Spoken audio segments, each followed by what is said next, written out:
こんにちは、角岡のりこうです。本日はですね、すごく素敵なお花たちが手に入ったので、こちらを使ってちょっとしたお花一作いけていければと思います。それでは早速やっていきましょう。はい、ということで今日はですね、特に皆さんにハウトゥー系をお伝えするわけではないんですけども、様々なですね、綺麗なお花が手に入ったので、こういった結構珍しいお花になるんですけど、これでちょっとしたお花を一作いけていければなと。こちら黄色の動物の尻尾のような花材。エレムレスなんて言うんですけど、これも面白い変わった花材ですよね。後ほど生けながらご紹介できればなと思うんですけど、なかなかね、これだけの種類でこんな華やかなお花というのは生けれないので、ちょうど撮影の時間もできましたし、シンプルな花瓶を使って今日は一作生けていこうかなと。今日のお花たちがこう綺麗にまとまっていく姿なんかも楽しんでいただければなと思います。で普段はハウトゥー系なので皆さんに分かりやすいように要点とかポイントをまとめて動画というのを撮影してるんですけど、今日はもうフィーリングでパパッと全体のバランス感だけ意識していけていこうかなと。ということでまず1種類目がこちら、エリンジウム。これはこのチャンネルでもたまに登場してる花材なんですけど、こんな感じで先端部分に花をたくさんつけまして、特徴としてはアザミのように葉っぱが結構トゲトゲしてますね。ですのでこの部分をこう触ろうと思うと結構痛いです。また色もこうやって見ていくとメタリックブルーといいますか、ちょっと金属の光沢感を思わせるような、そんな特徴を持つお花になります。で、これパッと見た時に長い茎の先端に花がふわっとついてるので、これはもうそのまんま活かしていけていこうかなと。この一輪一輪のこう空間、間合いというのはしっかりと出てるので、これがあまりにもこうギュッと固まってると、これ生けた際にですね、ちょっとボテッとした印象になっちゃうんですけど、自然とこう一輪一輪が空間取れてるので、このまんまスッといけても全体的にこうパラパラっと散ったような、そんな表情でいけることができるんじゃないかな。で、このエリンジウムは2本あるので、こちらもいけていく。ただ2本目もここ1本目とくっつけてしまうとちょっとボテッとした塊で見えるので、お互い少し空間を空けていこうかな。こんな感じですかね。で少し横に張らせていく。こんな感じかな。今日は全く何も構成を決めてないので、赴くままにいけていこうかなと思うんですけども、続いてこちらがアスチルベという花材ですね。ふわふわっとした可愛らしいお花になります。で、このお花はですね、水あげがすごく悪くて、特にこうやって水からあげたわけではないんですけど、先端の部分、こうへたってきてますよね。で、こうやって水がつけてないと、どんどん水が下がってきちゃうので、手早くいけるのが肝要なんですけど、この軸の部分というのは結構強いので、もし水が下がってきちゃった場合は、私はあまり好ましくはないんですけど、この水の下がった先端の部分は少しこう落としたりします。そうするとさっきみたいなダラーンとした感じにはならないので、先端を切るというのは本当にあまり好ましくはないんですけどね。できればしっかりと水が上がった状態で生けてあげるのが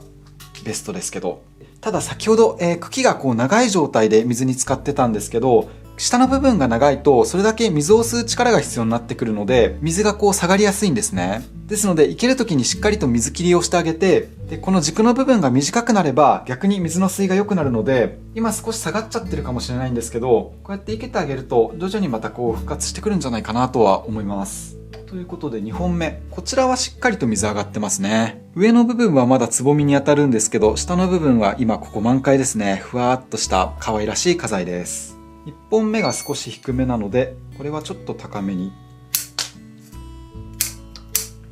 高めといってもほとんど同じぐらいで、ちょっと中心をまとめる花材として使っていきましょうか。この辺かな。本来だとこう高さに変化とか、あとあまりキュッとくっつかないように空間をこうお互い取ってあげるといいんですけど、今日はですね、あえてこのふわふわっとしたピンクが塊で映るように入れてみました。ただ塊といってもお互いのこの空間というのはくっつかないように意識をしています。そしたら続いて観葉植物で人気なクッカバラを生けていく。面白い名前ですね、クッカバラ。グリーンが爽やかな肉厚の葉っぱで、こう切れ込みがたくさんあるのが特徴になるんですけども、似たような花材にセロームというものもあります。で、私の思うそのセロームとクッカバラの違いというのは、セロームの方がもっと大きい印象ですね。ですのでこうやってちょろっと普段いけるようなサイズ感ですと、こっちのクッカバラの方がいけやすいです。花店とかで大きな花を生ける際はセロームの方が、見栄えはいいんですけどね。で、このクッカバラは一本一本この先端の茎の曲がりというのが違くてですね、こうやって軸のところを並べてみると分かりやすいと思うんですけど、ここピタッとくっついてるんですけど、こちらの方は少し上向きにこう曲がってるのに対して、この下の方はまっすぐ行ってから少し下にこう曲がってるんですね。こういった下に曲がってるものというのが扱いやすいというか、ねじめでここ使っていこうと思うんですけど、自然と下にスッと下がってくれるので、器とのこう接続が取りやすいです。これが上を向いてるとこういう感じで入っちゃうので、器との関わりがなくなっちゃうんですけど、そうやって一枚一枚表情や角度が違う花材なので、こうすると裏向いちゃうので、こっちの方がより自然ですしね。そういう意味でもイケてて面白い花材になります。ということで1枚目は器と関わるようにねじ目でいけていく。とりあえずこんな感じ。あと3枚あるんですけど、ちょっと様子見ながらこの辺の中心をふわっとまとめていこうかな。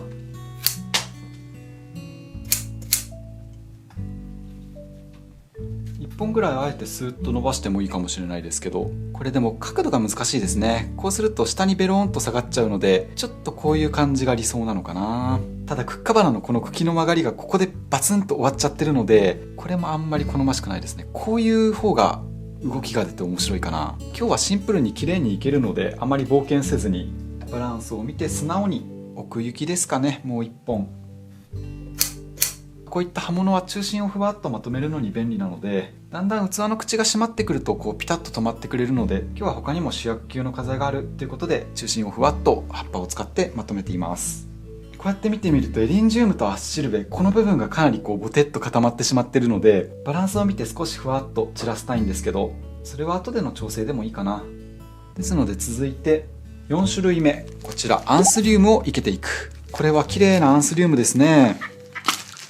実は家元が市場で買ってきた花材になりまして、使わなかったからいけていいよなんて言ってくれたので、こうやって今動画にしてるんですけど、このアンスリウムも本来ですと花屋で買うと1本800円ぐらいするんじゃないかな。贅沢に5輪もあるので、これをふわふわっと全体的に飛ばしていく。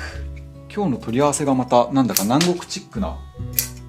こういうあまり自分じゃいけない花材を生けるというのもやっぱ面白いですね。1輪はちょっと口元にで、特に正解があるわけじゃないので、残りの4輪だいぶもう中心部分作り込まれてきてるので、あまりこう窮屈にならないように少しずつこう飛ばしながらいけていければなと思うんですけど、またこのアンスリウムも一輪一輪花のこの表情とか違いますからね。裏表もあれば曲がりも違うので、それをうまく活かしながらいけていく。ちょっと中心部分固まっちゃったか。もう気持ち伸びやかにずっと飛ばしていくと。で最後こちらがこういう曲がりがあって、こっち側に向けていけてしまうと完全に花が裏を向いちゃうので、やっぱこっち側ですね。これで横にやっぱ飛ばしていこうかな。こんな感じですかね。今こっち側にも横に飛ばしたので、なるべく左右対称にならないように少しこっちを伸ばしていきましょうか。こんな感じ。華やかですな。最後にこちらエレムレスを生けていく。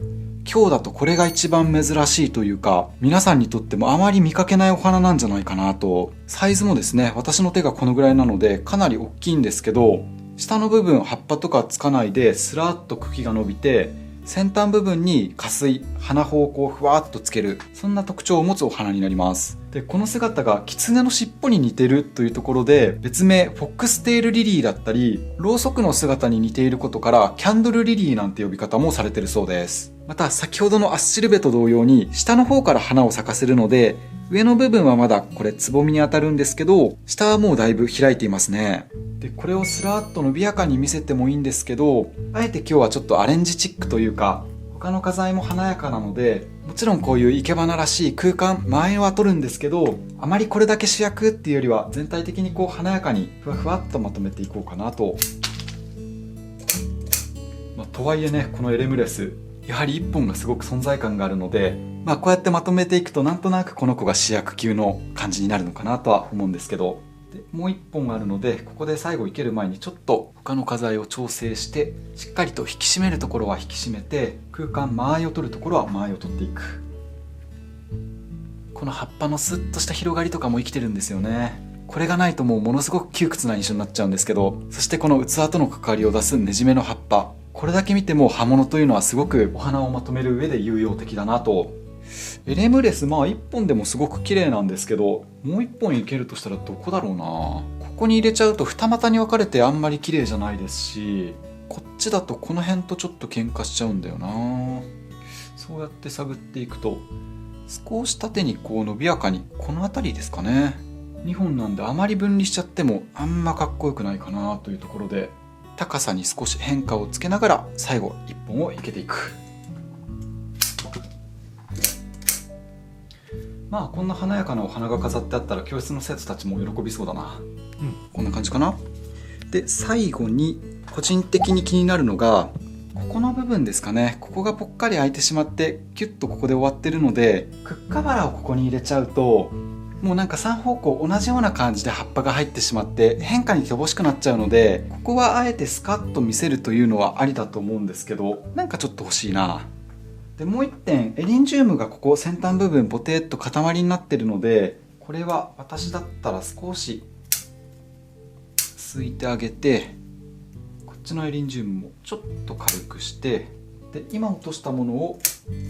短いエリンジウムとして少し口元に生けていく。もう一本も同様に。こんな感じかな。これで先ほどアンスリウムの軸が口元から1本でひょろっと伸びてたのが少しこういうのでカバーされたんじゃないかなと。この奥行きのクッカバラも効いてますね。低いものもあれば少し高い位置にこうフッとあると伸びやかに見えますからね。